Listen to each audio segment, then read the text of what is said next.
Good evening everyone. कल हमने ये चैप्टर पढ़ लिया था एनसीईआरटी क्लास 7th हिंदी का, माँ कहे एक कहानी। और ये कहानी है गौतम बुद्ध के बेटे राहुल की, जो उनकी माता उनको सुनाती हैं, जिसमें पक्षी बचाते हैं गौतम बुद्ध। ठीक है, तो वो वाली कहानी सुनाई है उनकी माता ने। ओके, अब आगे आज हम लोग करते हैं इसकी एक्सरसाइज। और कवि मैथिली शरण गुप्त के बारे में भी हमने थोड़ा बहुत जानकारी ले ली थी। अब आइए पाठ से। ठीक है, आइए अब हम इस कविता पर विस्तार से चर्चा करें। ओके, मेरी समझ से नीचे दिए गए प्रश्नों का सबसे सही उत्तर कौन सा है, उसके सामने तारा बनाना है। एक से अधिक ऑप्शन भी आपके राइट हो सकते हैं। माँ अपने बेटे को करुणा और न्याय की कहानी क्यों सुनाती है? राजाओं की कहानियों से उसका मनोरंजन करने के लिए, उसमें सही और गलत की समझ विकसित करने के लिए, उसे परिवार की विरासत और पूर्वजों के बारे में बताने के लिए, उसे प्रकृति और जानवरों के बारे में जानकारी देने के लिए, उससे सही और गलत की समझ डेवलप करने के लिए। ठीक है, इसलिए माँ उसको वो कहानी सुनाती है। बचाने वाला ज़्यादा महान होता है, ना कि मारने वाला। ओके, अब तो देखिए, कविता में घायल पक्षी की कहानी का उपयोग किस लिए किया गया है? निर्दोष पक्षी के प्रति आखिर तक की क्रूरता दिखाने के लिए, पिता की वीरता व साहस पर ध्यान दिलाने के लिए, करुणा और हिंसा के बीच संघर्ष को दिखाने के लिए, मित्रता और निष्ठा के महत्व को उजागर करने के लिए। करुणा और हिंसा के बीच संघर्ष को दिखाने के लिए। ठीक है,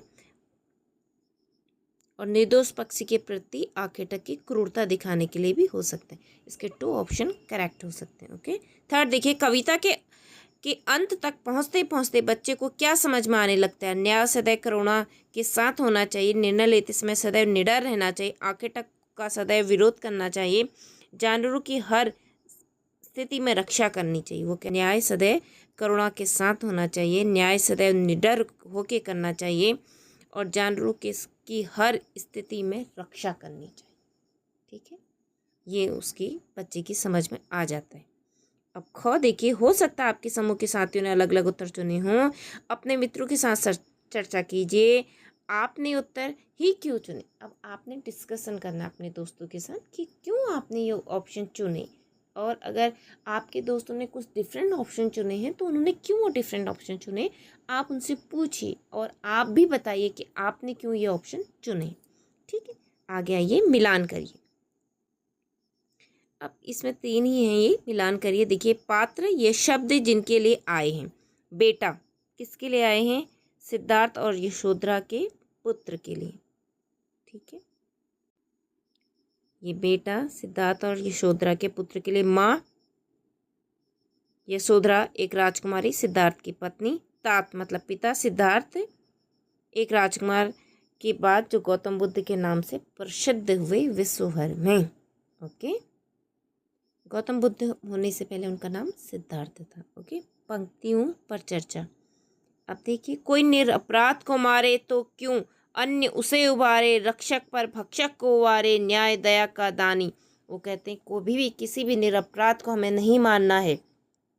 ठीक है, कोई और उसे अगर उबारे तो हमें उसकी सपोर्ट में जाना चाहिए, हमें उसके फेवर में जाने, क्योंकि रक्षक ज़्यादा ज़रूरी है भक्षक से। ठीक है, बचाने वाला ज़्यादा इम्पोर्टेंट है मारने वाले से। ठीक है, न्याय दया का दानी, और न्याय जो है वो तो हमेशा दयावान की तरफ ही होना चाहिए। ओके, हुआ विवाद सहृदय निर्दय में, उभर अग्राही थे 100 विषय में, गई बात तब न्यायालय में, सुनी सभी ने जानी। अब सहृदय मतलब एक तो सहृदयी थे, एक दयावान थे, एक दयालु थे, दूसरे निर्दयी थे। उन दोनों में विवाद हो गया, मतलब बहस होने लगी कि किसका पक्षी होगा। और उसके बाद दोनों अपने अपने विषय पर अड़िग रहे, अपने अपने मत पर दोनों अड़े रहे। क्योंकि मारने वाले ने कहा कि मैंने शिकार किया है पक्षी का, तो ये पक्षी मेरा है, क्योंकि वो तो इस बात से खुश हो रहे थे कि मेरा निशाना सही लगा है ना। लेकिन बचाने वाले ने कहा कि पक्षी मैंने बचाया है, तो इसलिए पक्षी मेरा है। ओके, सोच विचार के लिए कविता में को एक बार फिर से पढ़िए, पता लगाइए और लिखिए आपके विचार से इस कविता में कौन सी पंक्तियाँ सबसे महत्वपूर्ण है। लास्ट की पंक्तियाँ सबसे महत्वपूर्ण है, जब बच्चे को समझ में आ जाता है कि दया ही सबसे बड़ा क्या है, न्याय है, और न्याय हमेशा निडरता के साथ होना चाहिए, बिना डरे। खो आखेटक और बच्चे के पिता के बीच तर्क वितर्क क्यों हुआ? क्योंकि आखेटक अपने आप को ज़्यादा महान सिद्ध कर रहा था, क्योंकि उन्होंने ऐसा लगा आखेटक को, शिकारी को, पर जबकि बचाने वाले सिद्धार्थ को ऐसा लगा कि पक्षी उन्होंने बचाया तो वो महान, इसलिए। गौ देखिए, गौ माँ ने पुत्र से राहुल तू निर्णय कर इसका क्यों कहा, क्योंकि वो जानना चाहती थी कि बच्चे की समझ में क्या आया, बच्चा किस ओर न्याय कर रहा, बच्चे को कितना समझ में आया और बच्चा इस चीज़ से, इस कहानी से क्या सीखा। इसीलिए हो, यदि कहानी में आप उपवन में होते तो घायल हंस की सहायता के लिए क्या करते, आपके अनुसार न्याय कैसे किया जा सकता था। आप बताइए, सोचिए, अगर आप भी एक उपवन बगीचे में होते, वहाँ घायल हंस आपको मिल जाता तो आप क्या करते। और देखिए, कविता में माँ बेटे के बीच बातचीत से उनके बारे में क्या क्या पता चलता है। यही पता चलता है कि वो विश्व प्रसिद्ध गौतम बुद्ध सिद्धार्थ के बेटे हैं राहुल, और उनकी माता का नाम यशोधरा है। ठीक है। संकेत, कविता पढ़कर उनके आपके मन में माँ बेटे के बारे में जो चित्र बनता है, जो भाव आते हैं वे, या जो बातें पता चलती हैं उन्हें भी लिखिए। माँ बेटे सामान्य माँ बेटे जैसे ही हैं वो, जैसे माँ बेटे का रिश्ता होता है, जैसे हर माँ अपने बेटे को रात को कहानी सुनाती वो भी सुनाती। अनुमान और कल्पना से अपने समूह में मिलकर चर्चा कीजिए। माँ ने अपने बेटे को कहानी सुनाते समय अंत में कहानी को स्वयं पूरा नहीं किया, बल्कि उसी से निर्णय करने के लिए कहा। यदि आप किसी को यह कहानी सुना रहे हों तो कहानी को आगे कैसे बढ़ाते। हाँ, माँ ने कहानी का निर्णय बेटे पे छोड़ दिया कि क्या न्याय किया होगा राजा ने, और तुम बताओ तुम क्या न्याय करना चाहते हो। ठीक है। अब आप ये भी कर सकते हैं, इस कहानी को आगे बढ़ाने के लिए आप न्याय खुद भी कर सकते हैं, जैसे सब जगह कहानी में दिया गया है कि बाद में पक्षी किसका हुआ, सिद्धार्थ का ही हुआ। ठीक है। ऐसे खो देखिए, मान लीजिए कहानी में हंस और तीर चलाने वाले के बीच बातचीत हो रही है। कल्पना से बताइए कि जब उसने हंस को तीर घायल किया होगा तो उसमें हंस ने क्या क्या बातचीत की होगी, उन्हें एक दूसरे पर क्या क्या तर्क दिए होंगे। हाँ, अब आप खुद समझ सकते हैं, एक इंसान ने निशाना लगाया, पक्षी गिर गया, अब वो दौड़ा दौड़ा पक्षी के पास ही आया होगा और दूसरे इंसान को सामने मिल गया, क्योंकि वो ओपन में घूम रहे थे। अब जिसने शिकार किया होगा, किसी न किसी कारण से तो शिकार किया ही होगा ना, तो जाहिर सी बात है उनको पक्षी चाहिए था शिकार करने वाले को, है ना। तो और भी बहुत सारी बातचीत हुई होंगी, आप सोचिए। ओके, गौ देखिए, मान लीजिए माँ ने जो कहानी सुनाई, आप भी उसके एक पात्र हैं। आप कौन सा पात्र बनना चाहेंगे। पात्र मतलब आप हंस बनना चाहेंगे, सिद्धार्थ बनना चाहेंगे, या देवदत्त बनना चाहेंगे जिन्हें हंस को तीर मारा। तीर चलाने वाला पक्षी, पक्षी को बचाने वाला व्यक्ति, न्यायाधीश, या कोई अन्य पात्र जो आप कहानी में जोड़ना चाहते हैं। कोई भी पात्र, मतलब संवाद मतलब बातचीत। संवाद का मतलब होता है बातचीत करना। इस कविता में एक माँ और उसके पुत्र का संवाद दिया गया है, लेकिन कौन सा कथन किसने कहा यह नहीं बताया गया है। आप कविता में दिए गए संवाद को पहचानिए और कौन सा कथन किसने कहा है उसे दिए गए उचित स्थान पर लिखिए। उदाहरण के लिए माँ और पुत्र का एक एक कथन दिया गया है। माँ कहे एक कहानी, ये किसने कहा है, पुत्र ने कहा है। ठीक है। बेटा समझ लिया क्या तूने मुझको अपनी नानी, ये माँ ने कहा है। तो इस तरह से एक एक संवाद आप दे सकते हैं और यहाँ पर लिख सकते हैं। ओके। शब्द से जुड़े शब्द नीचे दिए गए रिक्त स्थानों में प्रकृति से जुड़े शब्द कविता से चुनकर लिखिए। अब प्रकृति है, उपवन है, पेड़, जैसे यहाँ पे पेड़, पौधे, फूल, आकाश, हवा, सुरभि एक शब्द आया था, और भी बहुत सारे शब्द जो जो प्रकृति से रिलेटेड है। आप वो शब्दों को छांटिए और लिखिए। ओके, मैंने तो यहाँ एग्जाम्पल के लिए ये लिखे। पंक्ति से पंक्ति, यह चेटी, इसका मतलब है यह सेविका मुझसे यह कहती है तू है हठी मानधन मेरे, इसका मतलब है हे मेरे पुत्र तू बहुत हट करता है। झलमल झलमल कर हिमबिंदु झिले थे, इसका मतलब है हिमकण ओश की बूंदें झिलमिला रही थी। गिरा बिद्ध होकर खर शर से, इसका मतलब है तेज धार वाले तीर से घायल होकर गिर गया। नेक्स्ट है हुआ विवाद सहृदय निर्दय में, मतलब दयालु और निर्दय व्यक्ति में झगड़ा हो गया। ओके। 6 है कह दे निर्भय हो जय हो जिसका, दोनों मतलब तू बिना डरे कह दे कि जीत किसकी होनी चाहिए। तूने गुनी कहानी, इसका मतलब है तूने कहानी को समझ लिया। उभय आग्रही थे स्व विषय में, मतलब दोनों ही अपनी अपनी बात पर अड़े हुए थे। ओके। नेक्स्ट देखिए, तब उसने जो था खगभक्षी, मतलब तब उसने तीर चलाने वाले ने हट करने का निश्चय कर लिया।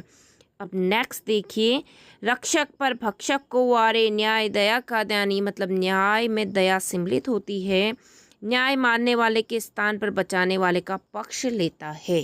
ओके, तो ये है इसका आंसर। ओके, आप इसको स्क्रीनशॉट भी ले सकते हैं।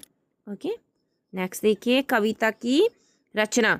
राजा था या रानी, राजा था या रानी, माँ कह एक कहानी। इन पंक्ति पर ध्यान दीजिए। इन पंक्तियों की तरह इस पूरी कविता में अनेक स्थान पर कुछ पंक्तियां 2 बार आई हैं। इस कारण कविता में पाठक को माँ बेटी की बातचीत और अच्छी तरह समझ में आ जाती है। इससे कविता के सौंदर्य में वृद्धि हुई है। आप ध्यान देंगे कि इस कविता में आपको ऐसी अनेक विशेषताएं दिखाई देंगी, जैसे कविता में माँ बेटे का संवाद दिया गया है, जैसे संवादात्मक शैली कहते हैं।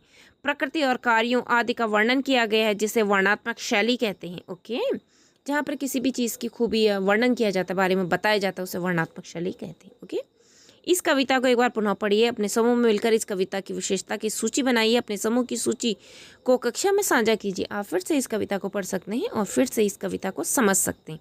खौ देखिए, नीचे दिए गई कविता की कुछ विशेषताएं और पंक्तियां दी गई हैं, जिनमें ये विशेषताएं दिखाई देती हैं। विशेषताओं का सही पंक्तियों के साथ मिलान कीजिए। संवाद दिए गए हैं। कविता की विशेषता, कविता की पंक्तियां। आइए, कविता की विशेषता और कविता की पंक्तियों में से इसमें क्या है, इसमें फर्स्ट वाले उसमें 8 पॉइंट दिए गए हैं, जबकि सेकंड वाले में केवल 60 पॉइंट दिए गए हैं। तो पहले पॉइंट में जिनमें दोनों विशेषताएं, उसको 2 और पॉइंटों से आप मिला सकते हैं। जैसे अब ये लास्ट वाली में देखिए, वर्ण वर्ण के फूल खिले थे, झलमल झलमल कर हिमबिंदु झिले थे। ये तो एक तो प्रकृति का वर्णन सीधे सीधे है। दूसरा इसमें क्या है, कुछ शब्द 2 बार साथ साथ आए हैं। जैसे साथ साथ कौन से शब्द हैं, जैसे वर्ण वर्ण आए हैं। तो ये विशेषता 2 उसमें मिलती है, तो आप इसको 2 उसमें लगा सकते हैं। ओके, अब नेक्स्ट देखिए, नेक्स्ट और भी इसमें है। अब थर्ड वाले में है, बेटा समझ लिया क्या तूने मुझको अपनी नानी। एक तो ये प्रश्न उत्तर दिए गए हैं इसमें, ठीक है, ये तो सीधे सीधे प्रश्न उत्तर है। दूसरा इसमें क्या है, शब्द की विवर्तनी बदलकर, विवर्तनी का मतलब होता है शब्द बदलकर, मतलब बदलकर उपयोग किया गया है। देखिए, जैसे यहाँ पे मेरी नानी की बेटी, मतलब माँ को कह रहे हैं। उनकी नानी की आपकी नानी की बेटी क्या है, आपकी माँ है। तो ये चीज़ भी यहाँ पर 2 टाइम इसको यहाँ पर हम लोग मैच कर सकते हैं। सॉरी, ओके, ठीक है, तो इसको और इसको हम लोग साथ में मैच कर सकते हैं। ओके, नेक्स्ट देखिए, रूप बदल कर। सुन उपवन में बड़े सवेरे तात भ्रात थे तेरे, मतलब सुबह सुबह आपके उपवन में आपके पिताजी भ्रमण करते थे। कविता की इन पंक्ति को निम्न प्रकार बदल कर लिखा जा सकता है। सुनो, आपके पिताजी एक उपवन में सुबह सुबह भ्रमण करते थे। अब आप भी पाठ की किसी एक पद को, अनुच्छेद को अपने रूप में लिख सकते हैं। ओके, कविता में विराम चिन्ह। माँ कह एक कहानी, इस पंक्ति में आपको अनेक विराम चिन्ह दिखाई दे रहे हैं, जैसे अल्प विराम, पूर्ण विराम, उदाहरण चिन्ह। इस कविता में विराम चिन्ह का बहुत अच्छा प्रयोग किया गया है। विराम चिन्ह इस कविता में अनेक कार्य कर रहे हैं, जैसे बताना, कविता पाठ करते समय कहाँ थोड़ा रुकना है, मतलब अल्प विराम लगाना है, कहाँ अधिक रुकना है, मतलब कहाँ फुल स्टॉप लगाना है, कौन सी पंक्ति किसने सुनी, पुत्र ने या माँ ने, यहाँ पर उदाहरण चिन्ह है। प्रश्न पूछने वाली जगह पे प्रश्नवाचक चिन्ह है। कौन सी बात आश्चर्य से बोली गई, वहाँ पे क्या है, वहाँ पे विस्मयादिबोधक चिन्ह लगा है। ठीक है, नीचे कविता का एक अंश बिना विराम चिन्हों के दिए गए हैं। इसमें उपयुक्त स्थान पर विराम चिन्ह का प्रयोग करिए। राहुल, तू निर्णय कर, इसका न्याय पक्ष लेता है किसका, मतलब यहाँ पे क्वेश्चन मार्क। कह दे निर्भय जय हो जिसका, मतलब कह दे निर्भय जय हो जिसका। सुन ले तू, सुन लूँ तेरी वाणी माँ, मेरी क्या वाणी, मेरी क्या वाणी, मैं क्या कहूँ। कोई निर्भय अपराध को मारे तो क्यों अन्य उसे उबारे, क्वेश्चन मार्क। रक्षक पर भक्षक को वारे, न्याय दया का दानी, न्याय दया का दानी, तूने गुनी कहानी। अब विराम चिन्हों का ध्यान रखते हुए कविता को अपने समूह में सुनाइए। ओके, पाठ से आगे बातचीत के लिए आपकी बात, पाठ से आगे आपकी बात। सुन उपवन में बड़े सवेरे तात भ्रमण करते थे तेरे, आप या आपके परिजन भ्रमण के लिए कहाँ कहाँ जाते हैं, ये आपने बताना है। इस पाठ में माँ अपने पुत्र को कहानी सुना रही है। आप किस किस से कहानी सुनते हैं या सुनाते हैं, या कौन आपको कहानी सुनाता है, आप बताइए। थर्ड देखिए, माँ ने कहानी सुनाने के बीच में एक प्रश्न पूछ लिया, यह कहानी सुनने के बीच में प्रश्न पूछना सही है, हाँ बिल्कुल सही है। कविता में बालक अपनी माँ से बार बार वही कहानी सुनने की हट करता है। क्या आपको भी कभी कोई कहानी सुनने के लिए बार बार मन हुआ है, अगर हाँ तो कौन सी कहानी बताइए आप। ठीक है, निर्णय करें। राहुल, तू निर्णय कर इसका। नीचे कुछ स्थितियां दी गई हैं, बताइए इन स्थितियों में आप क्या करेंगे। खेलते समय आप देखते हैं कि मित्र ने भूल से एक नियम तोड़ दिया, तो आप क्या करेंगे, उस पर गुस्सा करेंगे कि उसको माफ़ कर देंगे कि प्यार से उसको समझाएंगे। ठीक है। सेकंड देखिए, एक सहपाठी को कक्षा में दूसरों द्वारा चिढ़ाया जा रहा है, तो आप उसका विरोध करेंगे, तुरंत गलत बात है। थर्ड, एक समूह परियोजना के बीच एक सहपाठी अपने भाग का कार्य नहीं कर रहा है, तो आप उसे समझाएंगे कि rules are equal for everyone, आपने बराबर काम करना है। फोर्थ, आपके दो मित्रों के बीच एक छोटी सी बात पर तर्क वितर्क हो रहा है, तो आप भी तर्कों के साथ अपनी बात को कहेंगे। फिफ्थ, एक सहपाठी को कुछ ऐसा करने के लिए अनुचित रूप से दंड किया जा रहा है जिसे उसने नहीं किया है, तो आप उसे दोबारा से प्रूफ करेंगे। सिक्स देखिए, यह एक सहपाठी प्रतियोगिता में हारे जाने के पर उदास है, ठीक है, तो आप उसे समझाएंगे सिक्स वाले में। सेवेंथ, कक्षा में चर्चा के बीच एक सहपाठी संकोच कर रहा है और बोलने का अवसर नहीं पा रहा है, तो आप उसे इंकरेज करेंगे। एट्थ, सहपाठी किसी विषय में संघर्ष कर रहा है और आपसे सहायता मांग रहा है, आप तुरंत उसकी सहायता करेंगे। ओके, सुनी कहानी। अब आइए सुनी कहानी। हमारे देश में विश्व की अनेक कहानियाँ लोग एक दूसरे को सैकड़ों हजारों साल से सुनाते सुनाते रहे हैं। इन कहानियों को लोक गाथाएं कहते हैं। अपने घर या आसपास सुनी सुनाई जाने वाली किसी लोक गाथा को लिखकर कक्षा में सुनाइए। जिसने जिस भाषा में लोक गाथा सुनी है या जिस भाषा में आप लोक गाथा लिखना चाहें लिख सकते हैं। कक्षा के सभी समूह द्वारा एकत्रित लोक गाथाओं को जोड़कर एक पुस्तिका बनाएं और कक्षा के पुस्तकालय में उसे सम्मिलित करें। आज की पहेली, नानी की बेटी है कौन, मामा की बहन है कौन, भारिया है पिता की कौन, भाभी है चाचा की कौन, माँ। इसका आंसर है माँ।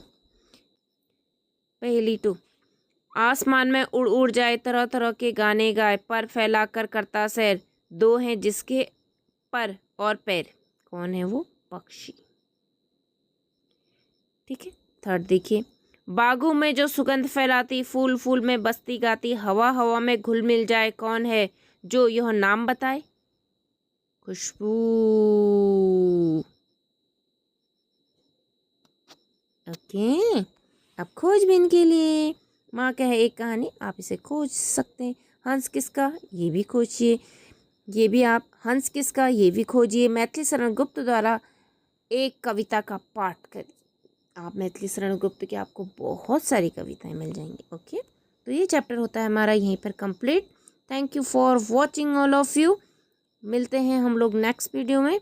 ओके, तब तक के लिए आप लोग पढ़ते रहिए और इसके भी शॉर्ट क्वेश्चन मैं बना के खुद से बना के शॉर्ट वीडियो में डाल दूँगी। ओके, तब तक के लिए आप लोग पढ़ते रहिए। मिलते हैं नेक्स्ट वीडियो में। जय हिंद।